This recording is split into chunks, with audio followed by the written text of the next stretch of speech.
Well, John Lewis and the fight against racism in the United States. To talk about that, I want to bring in writer and activist Margaret Kimberley from New York. She has a new book out entitled Presidential, A History of U.S. Presidents and White Supremacy in America. Margaret, it's good to see you again. What will be John Lewis's legacy? Well, the most important part of his legacy is the work of his youth. When, as a very young man, he was among those who were called the Freedom Riders, who, something we take for granted now, but they literally risked their lives in trying to integrate public accommodation. In those cases, it was public buses, hence the name Freedom Riders. But they were attacked, the buses were burned, people were assaulted, including John Lewis.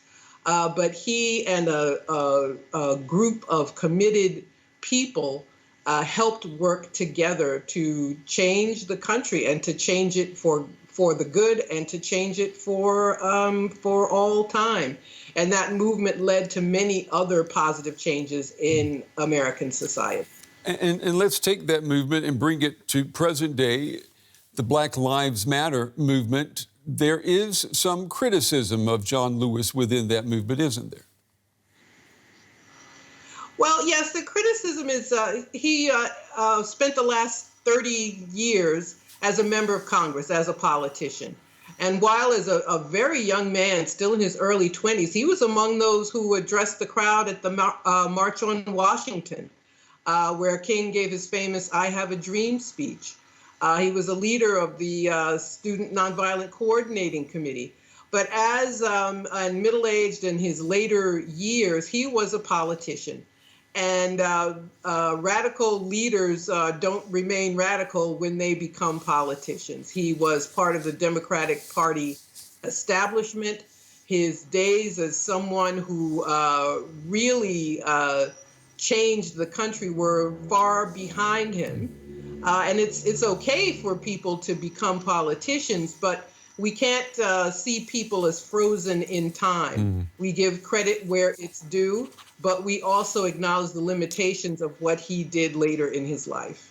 I want you to take a listen to what that politician, Congressman Lewis, said 24 years ago when he was one of the few members of Congress to vote against the Defense of Marriage Act, and that act gave states the right to deny recognition of same-sex marriage. Take a listen to what he said. This bill is a slap in the face of the Declaration of Independence. It denies gay men and women the right to liberty and the pursuit of happiness. Marriage is a basic human right. You cannot tell people they cannot fall in love.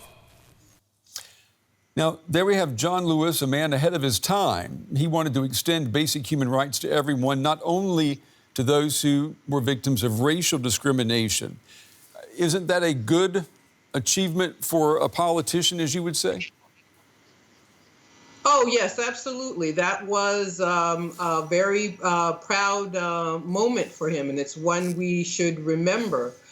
He did have, throughout the years, he did have those flashes of the, we saw indications of that very committed young man, that idealistic young man. In 2013, when we first heard the name Edward Snowden and the secrets he revealed, Lewis praised him one day as someone who had acted on what his conscience directed him to do. But a day later, he, as he said, clarified the statement and said, I wasn't praising him. I think he hurt the country. I don't know if he got a call from the Obama White House. I don't know what happened.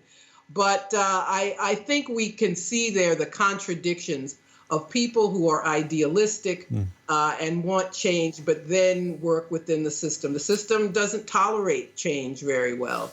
So we can give credit for what he did, and we have to think about that now. And when we think of the civil rights movement, we have to think about why it succeeded.